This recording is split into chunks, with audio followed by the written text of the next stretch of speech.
ملاؤں کو اتنا بے بس کر دیا اس مقام پر لا کے، کش فہم کش یقین ملاؤں اتنا بے بس کر دیا اس مقام پر لا کے کہ اگر شق القمر کا معجزہ قرآن کی آیت نہ ہوتا تو آج کا ملا سب سے پہلے انکار کرتا یہ غلو ہے، یہ بدعت ہے، یہ شرک ہے، نبی کے پاس کوئی اختیار نہیں ہوتا۔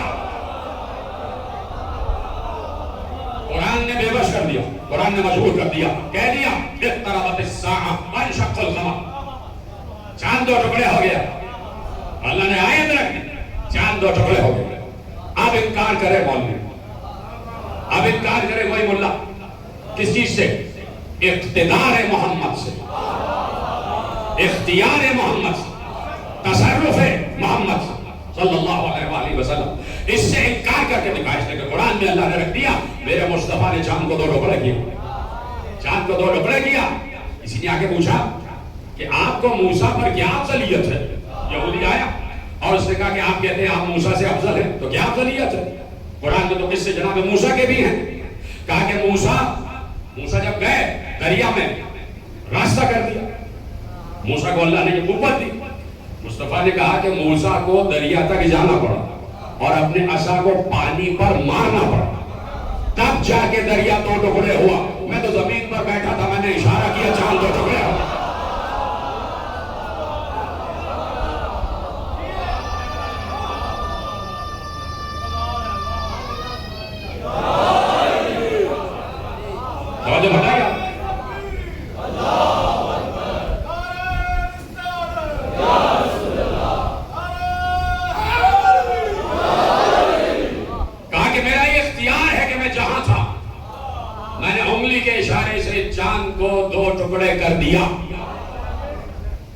اگر مصطفیٰ ایک انگلی کا اشارہ نہ کرتے کہ ایک انگلی سے چاند دو ٹکڑے ہوا تو علی بھی ایک ہی انگلی سے خیبر کا در اٹھاتے، لیکن یہ ادب مصطفیٰ تھا کہ مصطفیٰ نے ایک انگلی کا اشارہ کیا، علی نے دو انگلیوں سے خیبر اٹھایا کہ مجھ سے بھی زیادہ بہادر ہے میرا نبی،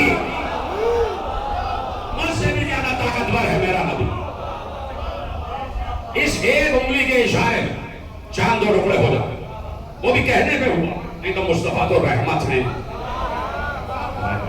چاند کو دو ٹکڑے کر دیا، رحمت ہے، لیکن چونکہ معجزہ مانگا گیا تو پیغمبر نے چاند کو دو ٹکڑے کیا، ایک حصہ مشرق کی طرف گیا، ایک حصہ مغرب کی طرف گیا۔ یہ کیوں معجزہ طلب کیا گیا؟ پیغمبر کو مسلسل معجزے دکھا رہے تھے، مسلسل معجزے دکھا رہے تھے۔ اور دیکھیے پیغمبر نے کبھی بھی کسی اپنے مادی معجزے کو اپنی نبوت کی دلیل نہیں قرار دیا۔ دیکھو اس نے کہا کہ میں آپ کو نبی مانوں گا کہ یہ درخت اڑتا ہوا آ جائے، اوپر بیٹھے ہوئے ہیں، یہ دیکھیے یہ باتیں ہم سن لیتے ہیں، لیکن تصور کریں ایک لمحے کے لیے کہ ایک اللہ کا نمائندہ ہے جو یہاں بیٹھا اور باہر درخت ہے اور وہ درخت کو اشارہ کر رہا ہے اور درخت پرواز کرتا ہوا آ رہا، غور نہیں کر رہا کہ اپنی آنکھوں سے دیکھے کہ درخت میں اپنی جڑ کے اٹھا اور پیغمبر نے اشارہ کیا میری طرف ہوں، درخت سے کہہ رہے ہیں میری طرف ہوں، درخت پرواز کرتا ہو، ایسے نہیں آیا، کھڑا تھا ایسے، جب پیغمبر نے پکارا تو رکوع کے عالم میں آیا، ایسے آیا اور پیغمبر نے کہا یہاں ٹھہر جاؤ، درخت ٹھہر گیا، پیغمبر نے کہا دکھا دیا، آ گیا درخت، پیغمبر مسکرا دیا کہ تم نے کہا تھا درخت آ گیا۔ اب اتنے ڈھیٹ تھے، ڈھیٹ کہ لرز نہیں رہے، یہ ہوا کیا، یہ ہوا کیا، ابھی پتا چلے گا ان کی ڈھیٹ بنے کی کیا دلیل تھی۔ تو پیغمبر نے کہا آ گیا، اچھا یہ درخت واپس جیسے تھا ویسے ہی ہو جائے، اب اس کو کہتے ہیں عصر و زمان پر تصرف۔ پیغمبر نے اشارہ کیا واپس جاؤ تو زمانہ پلٹا، جس کو آپ کی زبان میں معاف کیجئے گا دوسرا لفظ میرے پاس نہیں ہے، جسے آپ اپنی زبان میں فاسٹ ریوائنڈ کہتے ہیں۔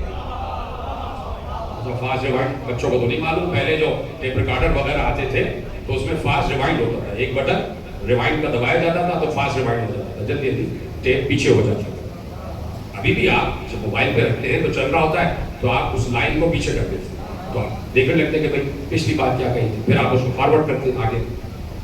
یہ کوئی میں نے تو ایجاد نہیں کیا موبائل، آپ کے پاس ہے موبائل آپ سب کے پاس، یا سب ایسے ہی بیٹھے ہیں؟ میں کچھ بات کر رہا ہوں، بات سمجھ میں آ رہی ہے کہ نہیں؟ اس کو کہتے ہیں فاسٹ فارورڈ فاسٹ ریوائنڈ. تو سمجھے آپ اس کو، میں صرف سمجھانے کے لیے کہہ رہا ہوں کہ پیغمبر نے فاسٹ ریوائنڈ یعنی زمانے کو پھر پلٹایا، یعنی درخت واپس گیا. میں تو سمجھ چکا ہوں، لیکن میں غور و فکر کرنے کا بہت عادی ہوں. اگر آپ نے نہیں سمجھا تو آپ گھر جا کے دیکھیے، گھر جا کے سمجھ لیجیے کہ درخت آیا، کھڑا ہو گیا، پیغمبر نے زمانہ پلٹایا. زمانہ پلٹا، درخت جہاں تھا وہی رہا، جیسے لوگ تھے ان پر اثر نہیں ہوا. یعنی 5 منٹ پہلے درخت آیا تھا تو 5 منٹ ریوائنڈ ہو گیا، لیکن یہ 5 منٹ ان پر اثر انداز نہیں ہوا، یہ اپنے حال میں بیٹھے رہے. درخت واپس چلا گیا، اپنی جڑ سمیت چلا گیا. ابھی ریوائنڈ کر کے دیکھنا، جب آپ دیکھتے ہیں کہ طوفان آیا ہوگا اور اس کی ویڈیو بناتا ہے وہ، تو بعض آپ دیکھتے ہیں کہ درخت جڑ سے اکھڑ گئے، پھر آپ فارورڈ، پھر آپ فاسٹ ریوائنڈ پیچھے کرتے ہیں تو درخت واپس ہی ہو جاتا ہے، پھر زمین میں گڑا ہوا دکھائی دیتا ہے. اسی کو کہتے ہیں فاسٹ ریوائنڈ. تو پیغمبر نے زمانے کو فاسٹ ریوائنڈ کیا، پلٹایا، درخت پھر وہاں چلا گیا. اب دیکھیے ان کے ڈھیل پر پیغمبر نے کہا جیسا کہا تھا ویسا ہو گیا. اب کہا کہ یہ آدھا درخت وہیں رہے اور آدھا یہاں آ جائے. دیکھ رہے کیسے کیسے امتحانات لیے جاتے ہیں. حجت آئے خدا سے، آج کے جملہ سمجھ لیتے، خدا کی حجتوں سے کیسے کیسے امتحان لیے. اور قدرت مسکرا رہی ہوتی ہے ان جاہلوں کی جہالت پر. اللہ کو کوئی پرواہ نہیں، اللہ کو فکر پریشانی کسی بات نہیں، وہ فکر سے مبرہ، فکر سے مبرہ، اسے کسی کی کوئی پرواہ نہیں. وہ غنی ہے، غنی الحمید، غنی استغنا، یعنی جسے کسی کی پرواہ نہ ہو. شیطان نے کہا میں بہکاؤں گا، سب کو بہکاؤں گا. اللہ نے کہا بہکاتا جا، میں سب کو جہنم میں ڈال دوں گا، میں جہنم بھرتا جاؤں. بحث نہیں کی اللہ، اس لیے کہ شیطان اللہ کے اسٹیٹس کا نہیں تھا. جب کوئی کسی کے اسٹیٹس کا نہیں ہوتا تو وہ اس سے بات نہیں کرتا اور اس پر تلوار بھی نہیں اٹھاتا کہ میرے اسٹیٹس کا نہیں ہے.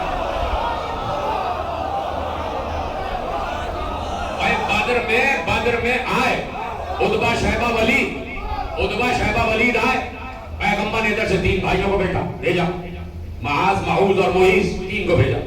ادھر سے عتبہ شیبہ ولید، آپ جانتے ہیں کس خاندان سے تھے، تو تینوں آ گئے پیغمبر کے مقابلے پہ. اور ادھر سے پیغمبر نے 3 بھائیوں کو بھیجا. عتبہ شیبہ ولید نے دیکھا اور کہا محمد، نعوذ باللہ من ذالک، پیغمبر کا نام ایسے نہیں لیا جاتا. اب میں اس کی جو بات اس نے کہی، جو تاریخ میں لکھے کہ نام لیا اس نے نبی کا کہ ہمارے برابر کے بھیجو. بھائی جب یہ کفار ہر کسی کو اپنے برابر کا نہیں سمجھتے تو علی تو کل ایمان ہے. تو اب کہا کہ آدھا درخت وہیں رہے اور آدھا. پیغمبر نے اشارہ کیا درخت بیچ میں سے شک ہو جائے، اشارہ تاکہ کلاڑی سے یا آڑی سے کاٹا نہیں. بیچ میں سے درخت شک ہوا، ایک حصہ وہیں مائع چڑھ کے زمین میں رہا اور ایک حصہ اٹھا اور پھر رکوع کرتا ہوا پیغمبر کے سامنے آیا. اور پیغمبر نے کہا یہاں بلند ہو جاؤ. پیغمبر نے کہا یہ آ گیا، اب مانو نہ بھی. اس نے کہا یہ ٹکڑا واپس جائے اور وہ ٹکڑا آئے.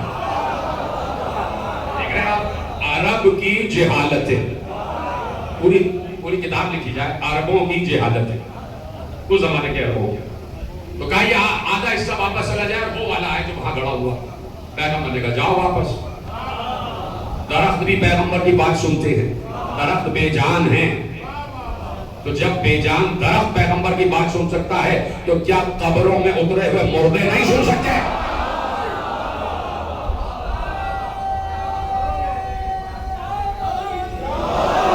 پیغمبر نے کہا تم واپس جاؤ، اس کو بھیجو، آدھا ٹکڑا ہے وہ آ گیا. کہا گیا کہ آپ دونوں وہیں چلے جائیں. پیغمبر نے کہا چلے جاؤ. جا کے پھر وہ درخت صحیح سالے نہیں مانے. کہا کہ یہ سامنے چھپکلی جا رہی ہے بہت بڑی گو، یہ اگر کہہ دے کہ آپ نبی ہیں تو ہم آپ کو مان لیں گے. رحمت کے ہونٹوں پر مسکراہٹ آ گئی. اسے سن رہا ہے چہرہ رحمت. اچھا پیغمبر کبھی قہقہا مار کے نہیں ہنستے، پیغمبر اور پیغمبر کے جتنے جانشین ہیں، ہمارے امام معصوم جتنے بھی ہیں، کبھی ٹھٹا لگا کے یا قہقہ لگا کے نہیں ہنستے، مسکراتے تھے۔ اس مسکراہٹ ہی میں قدرت قربان ہو جاتی، بس مسکرا دیتے تھے پیغمبر، مسکرا دیتے تھے۔ اب پیغمبر کا چلنا بھی کتابوں نے محفوظ کیا، کیسے چلتے تھے؟ جیسے کوئی بلندی سے نیچے کی طرف کیسے چلتے تھے؟ اب جب چلتے تھے تو ہوا بے چین اور مضطرب ہو جاتی تھی، کسی طرح پیغمبر کی عبا سے مس ہو جاؤ، ہوا بے چین تھی کہ کسی طرح رحمت کے عبا سے، رحمت کی آستین سے مس ہو جاؤ۔ کہا زلفیں بل کھائی ہوئی، اب پورے وجود مصطفیٰ سے خوشبو، یعنی جس جگہ سے مصطفیٰ گزر جاتے تھے 2 دن کے بعد بھی کوئی انسان گزرتا تو بتاتا تھا یہاں سے ابو طالب کا بھتیجا گزرا۔ اتنی خوشبو وجود مصطفیٰ سے آتی ہے۔ اور یہ جو کہتا ہے ہم مصطفیٰ جیسے، کتنے مہک رہے ہوتے ہیں یہ لوگ، عطر لگانا پڑتا ہے، وہ عطر بھی جو ہے وہ جواب دے جاتا ہے کہ بھئی یہ کیا بات ہے۔ تو اب پیغمبر کے وجود اقدس کے بارے میں تاریخ میں لکھا ہوا ہے، زلفیں ایسی بل کھائی ہوئی، یہ صرف زلفیں تھوڑی تھی، زلفیں تھوڑی، حسن حسین کاٹے میں بیٹھے، ایک زلف حسن نے تھام لی، ایک زلف حسین نے تھام لی۔ تو اب جدھر حسین زلف کو موڑ رہے، پیغمبر ادھر موڑ۔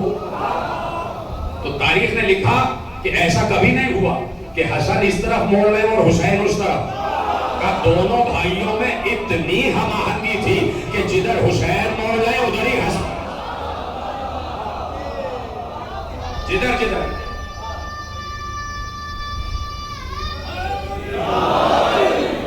پیغمبر کے قدم آئے اقدس کہ اگر کسی چٹان پہ پاؤں پڑ جائے تو چٹان نرم ہو جاتی تھی۔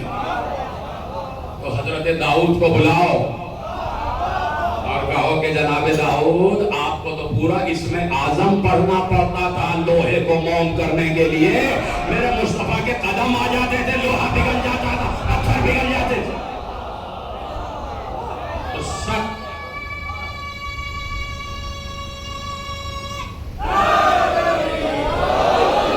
پتھر پہ قدم آئے مصطفیٰ پڑ جائیں تو پتھر نشان جذب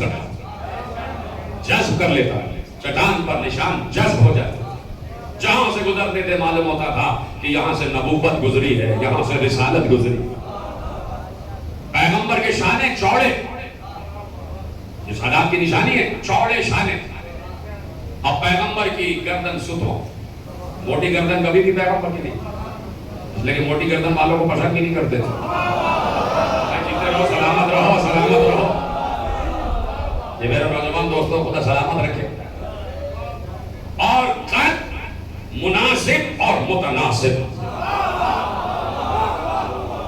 لاکھوں کے مجمع میں پیغمبر آ جائیں تو سب سے بلند پیغمبر نظر آتے تھے، اس لیے کہ معصوم کا قد سب سے بلند ہونا لازمی، کوئی بھی معصوم سے بلند نہیں ہو سکتا۔ دور سے نظر آ جاتے تھے کہ وہ رسول کھڑا ہوا ہے، وہ اللہ کا محبوب کھڑا ہوا ہے۔ زلفیں بل کھائی، رخسار کا کیا کہنا، اللہ نے صبح کی قسم تھوڑی کھائی ہے، الفجر، مجھے فجر کی قسم، کیا مطلب؟ مجھے رخسار مصطفیٰ کی قسم، مجھے رخسار مصطفیٰ کی قسم، واللیل یعنی مجھے گیسوئے مصطفیٰ کی قسم۔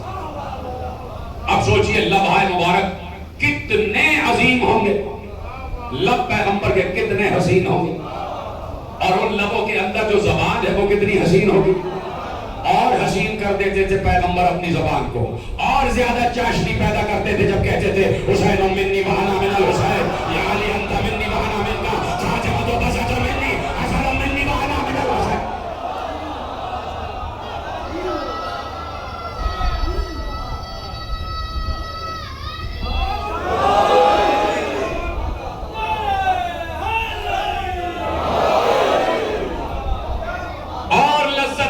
تھی زبان پیغمبر کو، اسی لذت کو ہندوستان کے ایک عظیم شاعر گزرے مرزا فصیح، تو ان کے 2 شعر آپ کو سنا، ان کے شعر سناتا ہوں۔ وہ جاتے تھے ہر سال کعبۃ اللہ کی زیارت کو جاتے تھے، بیت اللہ ہر سال حج کرتے تھے، تقریباً 6 مہینے